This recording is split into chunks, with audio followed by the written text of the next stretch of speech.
அம்மா அம்மா பாருங்கம்மா அப்பா.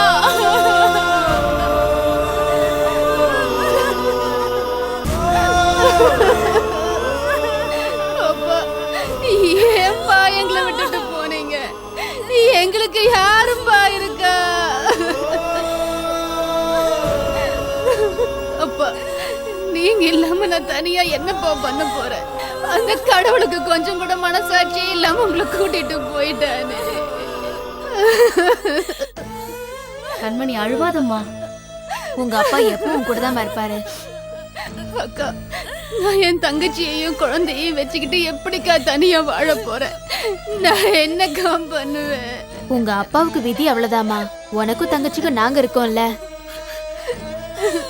அப்பா என்னை அக்காவைய கூட கூட்டிட்டு போயிருக்கலாம்லப்பா. நீலா அப்படி எல்லாம் சொல்லாதம்மா. உங்க அப்பா வாழ்ந்து முடிச்சவரு, நீ வாழ வேண்டிய பொண்ணு. இன்னும் எவ்வளவோ இருக்குமா. நாங்க பெருசா நினைக்கிறேன். எங்க அப்பாவே போனதுக்கு அப்புறம் நாங்க உயிரோடு என்ன பிரயோஜனம்? நாங்களும் எங்க அப்பா கூடவே போயிடுறோம். எங்களை கூட்டிட்டு போயிடுங்கப்பா, கூட்டிட்டு போயிடுங்க. அப்பா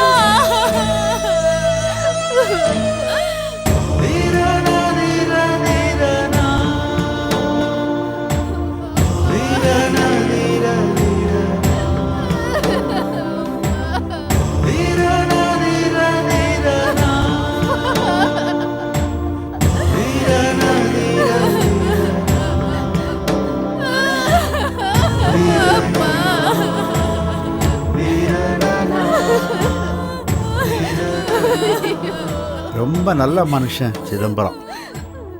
அவருக்கு போய் இப்படி ஒரு சாவா? சாவு யாருக்கு எப்போ எப்படி வரும்னு சொல்ல முடியல. அது நல்லவங்களுக்கு தான் சீக்கிரமா வந்துருது. அழாதம்மா, தைரியமா இருமா. நாங்கெல்லாம் இருக்கோம்ல. உனக்கு ஒண்ணுனா நாங்கெல்லாம் விட்டுருவோம்மா. நீ எதுக்கு கவலைப்படாத, மனசை தேத்திக்கோ. சாவு இல்லத்துக்கு வர்றதானம்மா. கண்மணி அழுவாதம்மா. ஏன் கூட வா, மாமா கூப்பிடுறாரு. ஆமா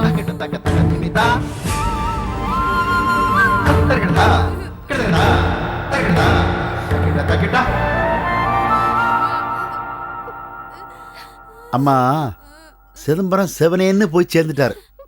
அவர் ரொம்ப நல்ல மனுஷன். நாம அவரே நினைச்சுக்கிட்டு இருந்தா எப்படி? அவர் ஆசைப்பட்டபடி ஆசைப்பட்ட தேதியில தங்கச்சி கல்யாணத்தை நடத்தி வைக்க வேண்டாமா? அப்பத்தானே அவர் ஆத்மா சாந்தி அடையும். ஏம்மா, நான் இப்படி பேசுறேன்னு தப்பா எடுத்துக்கப்படாது. போனவங்களை பத்தி யோசிக்கிறதை விட இருக்கிறவங்க வாழ்க்கை பத்தி யோசிக்கணும் இல்ல? அழாத லீலா, உனக்கு நான் இருக்கேன். தைரியமா இரு. சொன்னா கேளுமா.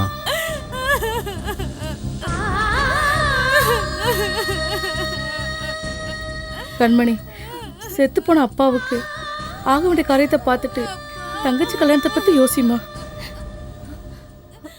கண்மணி, உங்க அப்பா கல்யாணத்துக்கு 2 லட்சம் ரூபாய் தரேன்னு சொல்லியிருந்தாரு. பணத்தை ரெடி பண்ணி வச்சிருக்காருல? தெரியலங்க, அந்த பணத்துக்காகத்தான் போனாரு. போனவர் இப்படி போனமா வந்து கிடக்கிறாரு.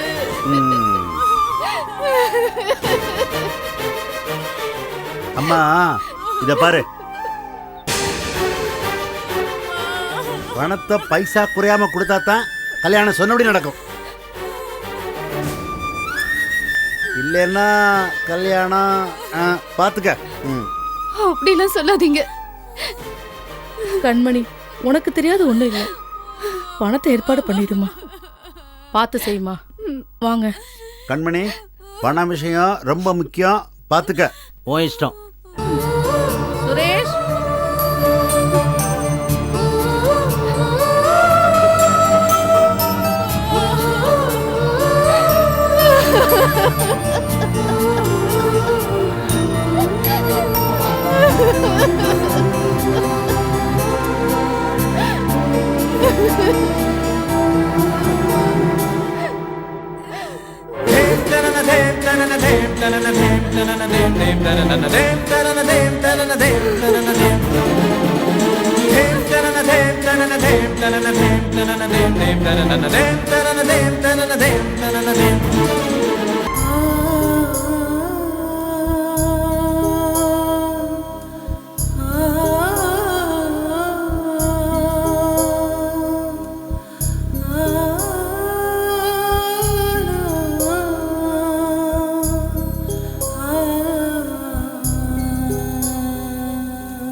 என்னம்மா வலிக்குதா?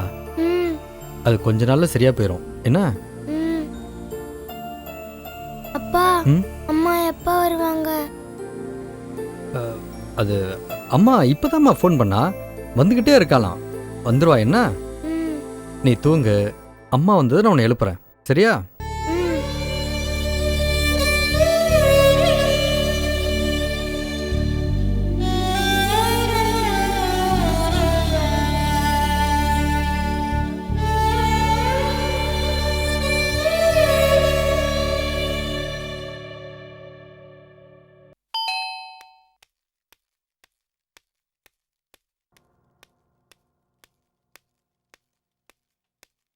எஸ் சார், மிஸ்டர் விஸ்வநாதன், ஆமா. கொரியர் வந்துங்க சார். ஆ. இங்க சைன் பண்ணுங்க. Okay, thank you sir. Thank you.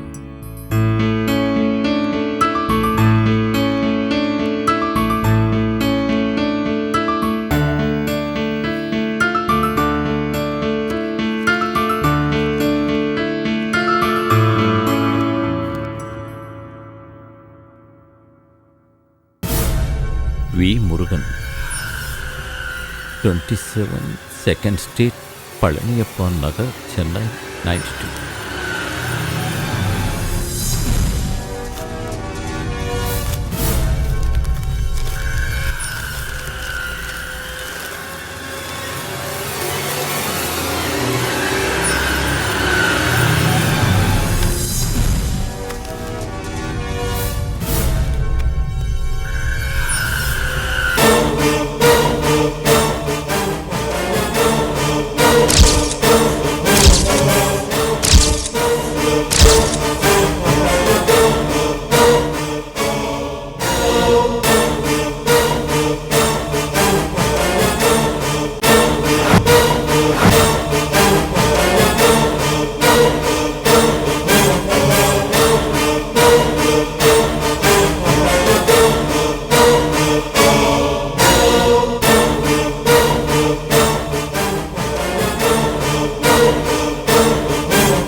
Excuse me.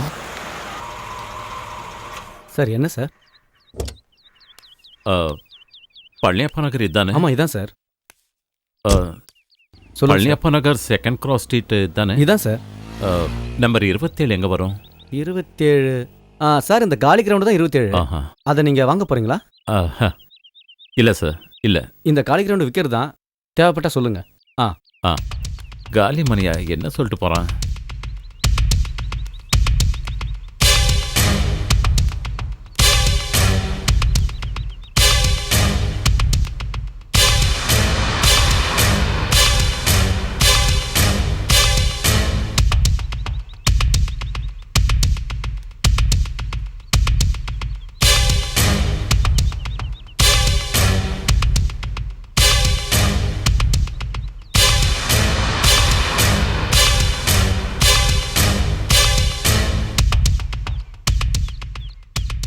யாரோ நம்மக்கிட்ட கேம் ஆடுறாங்க.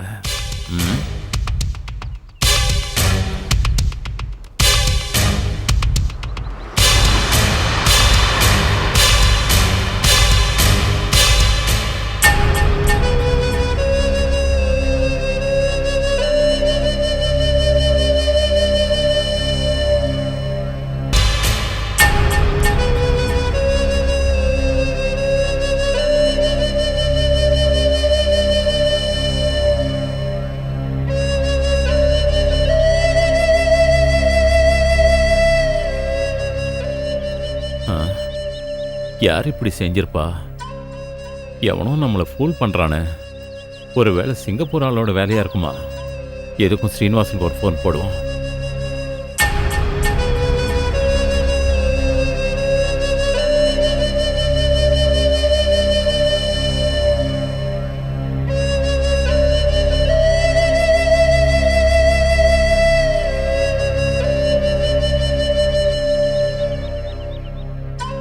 ஹலோ.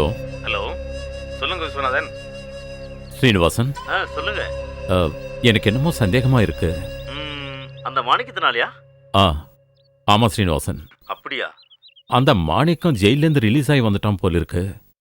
சார், அது எப்படி சார் முடியும்? மாணிக்கத்துக்கு தண்டனை முடிய இன்னும் 10 வருஷம் இருக்கு சார். அப்படி இருக்கும்போது எப்படி சார் அங்கே வந்திருக்க முடியும்? நான் சொல்றது உங்களுக்கு புரியுதுங்களா? இல்லை ஸ்ரீனிவாசன், இன்னைக்கு ஒரு பார்சல் வந்திருக்கு. அந்த பார்சல்ல எனக்கும் மாணிக்கத்துக்கும் தெரிஞ்ச விஷயம் மட்டும்தான் இருக்கு. அப்படியா? என்ன சொல்றீங்க விஸ்வநாதன்? அதே மாதிரி இதுக்கு முன்னாடி எங்க வீட்டுக்கு வந்த விஷயம் உங்களுக்கு தெரியும். ஆமா. என்னை பத்தி எல்லா விஷயமும் அவனுக்கு மட்டும்தான் தெரியும். ஆமா, மாணிக்கத்துக்கு மட்டும்தான் தெரியும். இத பாரு, நீ உடனே போய் ஜெயில மாணிக்கம் இருக்கானா இல்லையான்னு பாரு. சார், நீங்க தேவையில்லாம டென்ஷன் ஆகாதீங்க சார். நீங்க எப்பவும் மாணிக்கத்தையும் நினைச்சிட்டு இருக்கீங்க. அதனால தான் உங்களுக்கு இப்படிலாம் தோணுது. இல்ல, நான் சொல்றது செய். நீ ஜெயில போய் பாரு. ஓகே சார், நான் இந்தோனேஷியா போய் ஜெயிலில் பார்த்துட்டு உங்களுக்கு உடனே ஃபோன் பண்ணுறேன். தைரியமாக. Okay Srinivasan, thank you. Okay sir.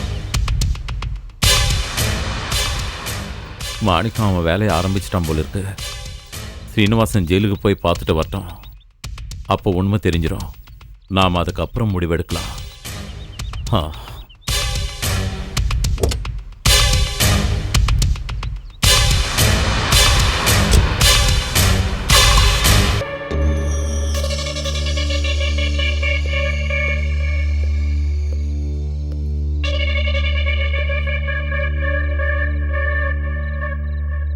டேய் அசோக். வா கமலேஷ், எப்போ வந்த? என்னடா ஆச்சு? ஏதோ மூட் அவுட்டில் இருக்க மாதிரி இருக்க. Any problem? சொல்லுடா. மறுபடியும் ஏதாவது ஃபேமிலிக்குள்ள பிரச்சனையா? அதெல்லாம் இல்லைடா. இப்போ வேறொரு ரூபத்தில் பிரச்சனை வந்திருக்கு. என்னடா சொல்ற கமலேஷ்? இன்னைக்கு காலையில் பேப்பர் பார்த்தியா? என்ன மேட்ரு? கார் மோதி ஒரு முதியவர் பரிதாப சாவுன்னு ஒரு நியூஸ் பார்த்தியா? ஆமாம், அந்த மயிலாப்பூர் பக்கத்தில் தானே? அந்த ஆக்சிடென்ட் தான்.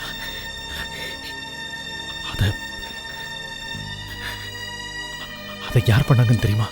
தெரியலையே. பேப்பரில் கார் மோதிட்டு நிற்காம போயிடுச்சுன்னு பார்த்தேன். ஆமாம், இப்போ எதுக்கு அதை பற்றி பேசுகிற? அந்த அந்த அந்த ஆக்சிடென்ட் பண்ணதே நான் தான்டா.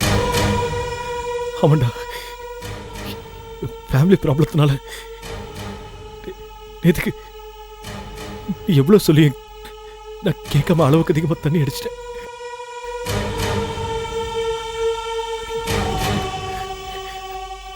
அதனால அப்படி ஒரு சம்பவம் நடந்து போச்சு.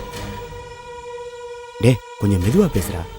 நீ தான் ஆக்சிடென்ட் பண்ணேன்னு யாருக்கும் தெரியாதுல்ல. அப்புறம் எதுக்குடா அதை நினச்சி பயந்துக்கிட்டு இருக்க? இனிமே இதை பற்றி எங்கேயும் பேசாத. இதோட இதை மறந்துரு. எப்படிரா? எனக்கு மனசாட்சி இருக்கு. என் மனசு உறுத்துதுடா. என்னோட அஜாக்கிரதனால ஒரு உயிர் போயிடுச்சுன்னு நினைக்கும் போது மனசுக்கு ரொம்ப கஷ்டமா இருக்குடா. நீ ஏன்டா அப்படி நினைக்கிற? நீ என்ன வேணும்னா பண்ண? ஒன்று அறியாம தானடா நடந்துச்சு. என்னால அப்படி சாதாரணமா விட முடியலடா.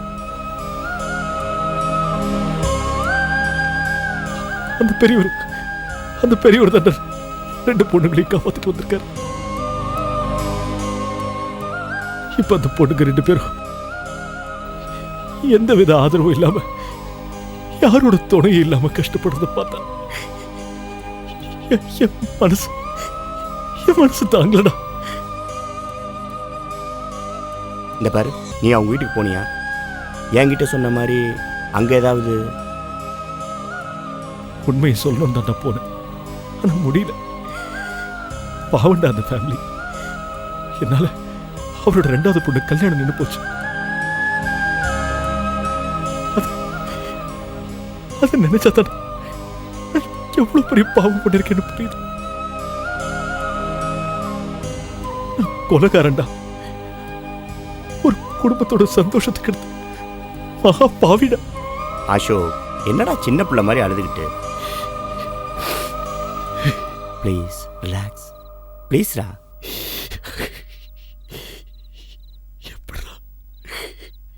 எப்படிரா?